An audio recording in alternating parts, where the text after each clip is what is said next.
عزیز طلباء و طالبات، آج ہم اس بنجارہ نامے کے آخری حصے، ہم نے اس کے 3 حصے کیے تھے۔ اب آخری حصے کی چند اشعار جتنے بھی بچے رہتے ہیں اشعار، ان کی تشریح کرنے کی ہم کوشش کریں گے۔ آج تو آپ یہ جانتے ہی ہیں کہ دنیا کی بے ثباتی کی دنیا، ناپائیداری، اس کا منظر نذیر اکبر آبادی نے اپنے اشعار میں اس طرح سے پیش کیا ہے کہ انسان اس بے ثباتی سے اس کا منہ ہی موڑ لیتا ہے۔ آج ہم کوشش کریں گے اس نظم کے اختتام پر، اور پھر اس کا سینٹرل آئیڈیا، اس پہ ہم بات، اور پھر تنقیدی جائزہ لینے کی ہم کوشش کریں گے۔ یہ دوم دڑا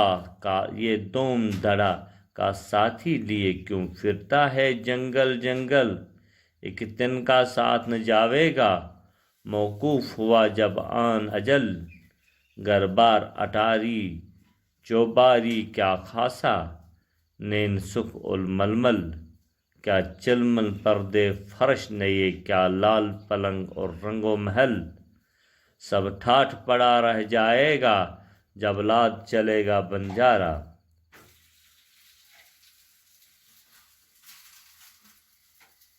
اس میں دنیا کی بے ثباتی کا ذکر کرتے ہوئے نذیر اکبر آبادی فرماتے ہیں، اے انسان، جب موت آئے گی، جب موت آ جائے گی تو تمہارا یہ سارا سامان، تمہارا سامان، شہرت جسے تو جگہ جگہ لیے پھرتا ہے، اس میں تمہیں ایک تنکا بھی نہیں ملے گا، اور نہ ہی یہ تنکا تمہیں دیا جائے گا۔ گھر کے سبھی مال و متاع، بے بہا قیمتی قیمتی کپڑے، زر و زیورات، در و دیوار کے رنگین مخملی پلکیں، در و دیوار کے رنگین مخملی پردے، رنگین پلنگ، محلات، سب کے سب یہیں کے یہیں رہ جائیں گے، اور تجھے یہاں سے جانا پڑے گا۔ کچھ کام نہ آوے گا تیرا یہ لالو زمرد سیم و زر، جب پونجی بات میں بکھرے گی ہر آن بنے گی جان اوپر، نوبت نگارے بان شان، دولت حشمت فوجیں لشکر، کیا مسند تکیہ ملک مکان، کیا چوکی کرسی تختے چھتر، سب ٹھاٹھ پڑا رہ جائے گا جب لاد چلے گا بنجارہ۔ تیرے ہیرے جواہرات، تیری دولت، یہ سب تیرے کسی کے کام نہ آئے گے، نہیں آئے گی یہ تیرے کسی کے کام۔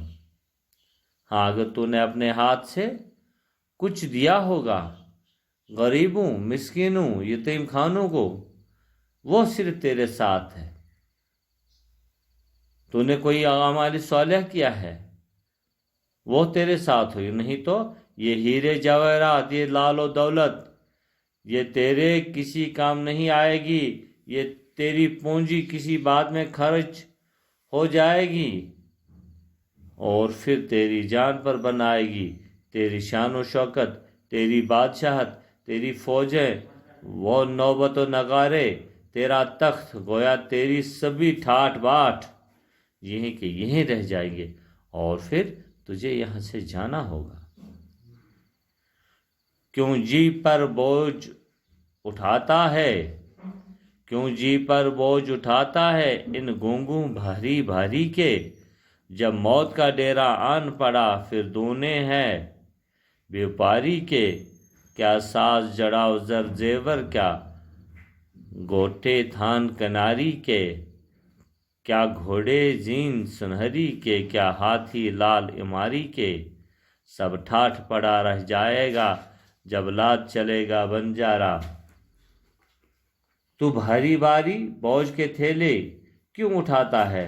جب موت آئے گی تو اسے بیوپاری تیرا کسی چیز پہ بس نہیں چلے گا۔ قیمتی زیور، قیمتی لباس، کیمیاب کپڑے، سنہری زین کے سجے ہوئے گھوڑے، ہاتھی، سب چیزیں یہیں کے یہیں رہ جائیں گے اور تمہیں یہاں سے جانا ہوگا۔ مغرور نہ ہو تلواروں پر، مدبول بھروسے ڈھالوں کے، سب پٹا توڑ کے بھاگیں گے منہ دیکھ اجل کے بالوں کے۔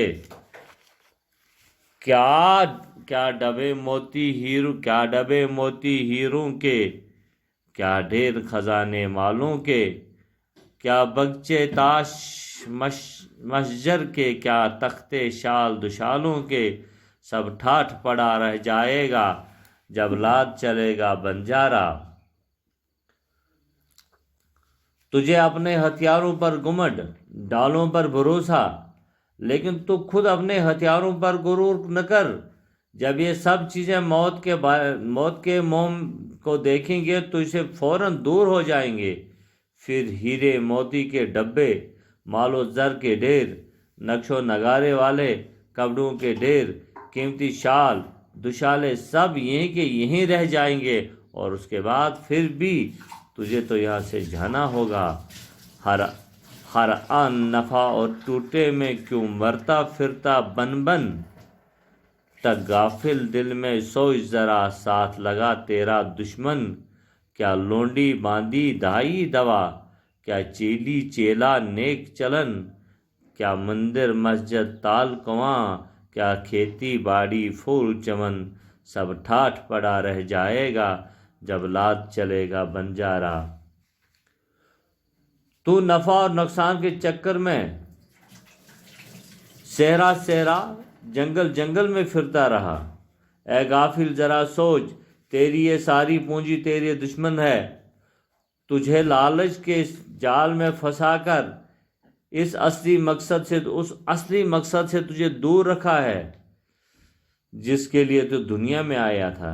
دنیا میں تو اس لیے آیا تھا تاکہ تو خدا کی عبادت کرے، نیک اعمال کرے۔ زندگی کا اصل مقصد تو یہی ہے، لیکن تو دنیاوی نفع اور نقصان کے چکر میں پڑا۔ تیرے نوکر لونیاں، کھیتی باڑی، پھل پھول، سبز باغ، ان کو تو چھوڑ کر جانا تو ہوگا۔ یہاں تک کہ یہ مندر اور مسجد ہے جو عبادت کے لیے ہیں، یہیں کے یہیں رہ جائیں گے اور تجھے یہاں سے جانا پڑے گا۔ عزیز طلباء و طالبات، ہم نے نذیر اکبر آبادی کا بنجارہ نامہ جو ہے، ان کے تمام اشعاروں کی تشریح ہم نے کری ہے، اور اب پھر اس کے جتنے بھی سوالات ہوں گے، جیسے کہ نذیر اکبر آبادی کی سوانح حیات اور ادبی خدمات پر آپ نوٹ لکھیے، یا اس میں سے چند اشعاروں کی جو بھی ہیں وہ ان کی تشریح کریے، وہ آپ کر سکتے ہیں ابھی۔ تو انشاءاللہ آگے پھر ہم دیکھیں گے، یا قصیدہ نہیں تو یہ اس کے بعد اکبر اللہ آبادی ہے، اس کی حالاتی زندگی یا اس پہ اشعار، نہیں تو ہم قصیدہ اٹھائیں گے، اس پہ بات کرنے کی ہم کوشش کریں گے۔ تب تک کے لیے ہم آپ سے اجازت چاہتے ہیں۔ اللہ حافظ۔